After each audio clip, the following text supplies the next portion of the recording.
Hi everyone, welcome to Travel and Culture with Emma and John. I'm Emma. And I'm John.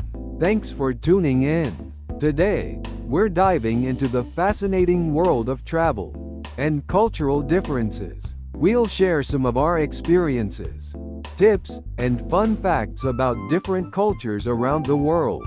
That's right, John. Let's start with a personal story. John, can you share an interesting cultural experience you've had while traveling? Absolutely. One of my most memorable experiences was in Japan. I was visiting a friend in Tokyo, and they took me to a traditional tea ceremony. The precision and attention to detail were incredible. Every movement had meaning, and it was such a calming and beautiful experience. That sounds amazing. Japanese tea ceremonies are indeed special. I had a somewhat similar experience in Morocco. I was invited to a local family's home for a traditional meal. The hospitality was overwhelming. They served us mint tea, and the way they poured it from a height into small glasses was fascinating. It's a sign of respect and good hospitality. That's wonderful. It's those small details that really highlight the uniqueness of different cultures. Speaking of unique customs, let's talk about some interesting ones around the world. Did you know that in Thailand, it's considered rude to touch someone's head? Yes, I did. In Thai culture, the head is considered the most sacred part of the body. So, touching someone's head, even a child's, is seen as disrespectful.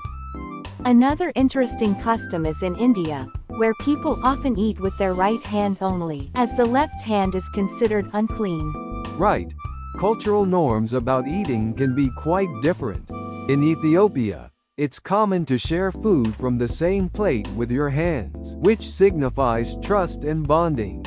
It's quite different from the individual plates and utensils we use in the West. Absolutely. And then there's the concept of time. In some cultures, like in Latin America, being a bit late is socially acceptable and seen as part of the relaxed lifestyle. Whereas in Germany or Switzerland, punctuality is highly valued, and being late is considered very rude. Yes, understanding these differences can really help in avoiding misunderstandings while traveling. Now, let's give our listeners some tips on how to adapt to different cultures. What's your top tip, Emma? My top tip would be to always do a bit of research before you go. Learn about the local customs, etiquette, and a few basic phrases in the local language. It shows respect and can help you connect with locals more easily. That's great advice. I'd add to that by saying be observant and flexible. Watch how locals behave and try to follow their lead. If you make a mistake, don't be too hard on yourself. Most people appreciate the effort you're making to respect their culture. Definitely. And always approach new experiences with an open mind. Traveling is about learning and growing. And sometimes stepping out of your comfort zone. Speaking of stepping out of comfort zones, have you ever tried any unusual foods while traveling, Emma? Oh yes. When I was in Cambodia, I tried fried tarantula.